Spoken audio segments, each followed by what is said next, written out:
furniture store up there. There's a second-hand store now on 4th. But all this over here was back in there. It was up on that mound back in there where that shed is. There used to be an artesian well up there. Wow. Yeah. Now Eddie Myers lived at the experimental station. His father was the foreman. Oh, wow. And he was one of Puyallup's big heroes during the war. He had been a football star at Puyallup High School. Class of 1940. What was his name? Eddie Myers. Eddie Myers. And then right across here was the Bigelow family, and they also worked at the experimental station. And Bobby Bigelow, I mentioned, was the nephew of the city treasurer. He was killed in the Philippines.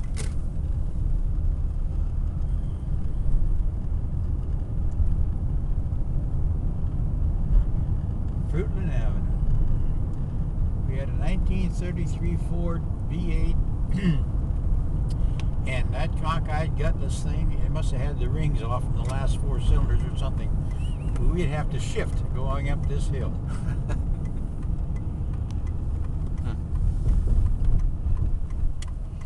That's what my dad always says.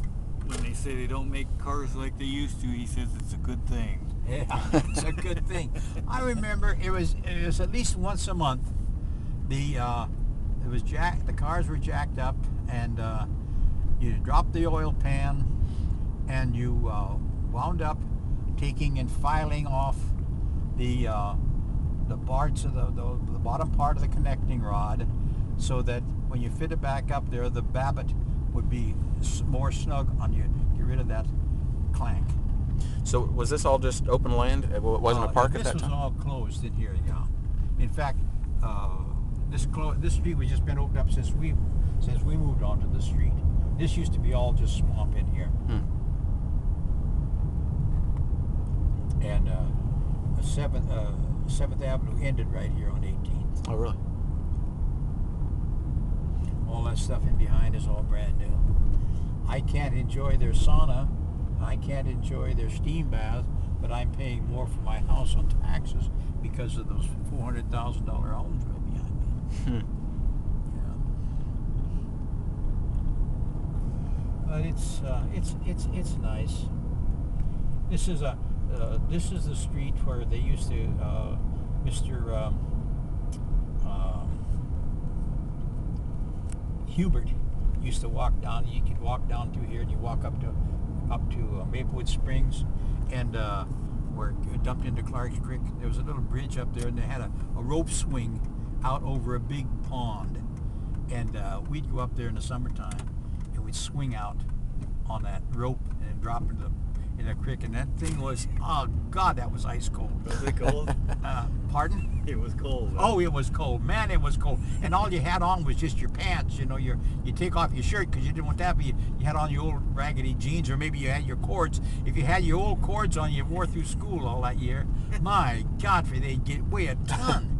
You know, you couldn't hold them up hardly. And you had to walk home that way. Oh yeah, but then by the time you walked home, they were all right. Yeah. Yeah, it was nice. But Yeah, you could go up there. That pond's still up there, I think. It probably is. I know you can't get out anywhere near it. We used to go up there, and used to be able to fish Maplewood Springs, and the salmon would go up the creek, and they would be in there so thick that you could reach down, and you could pet them in the Really? water. Wow. Pardon? I said, really? Yeah. Yeah, you could pet him. In fact,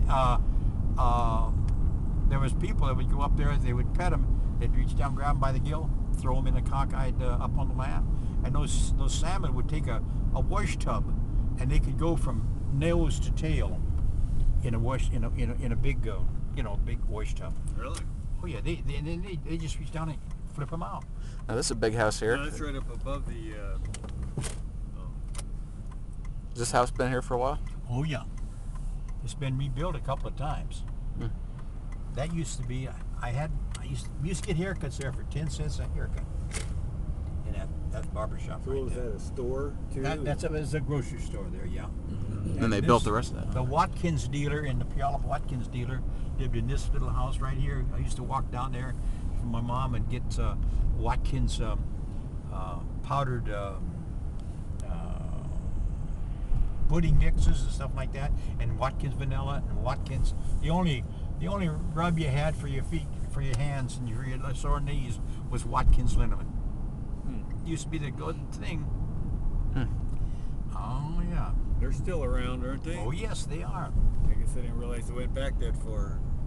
Oh yeah, they were back a long time. And there used to be a little house right here, friends of my brother's. It's all tore down now. But when the 1946 Chrysler sent out all this information to people, and they wanted to know what kind of a car would you like us to build, you know. And the people said, I want shoulder room, I want arm room, I want leg room, and everything like that.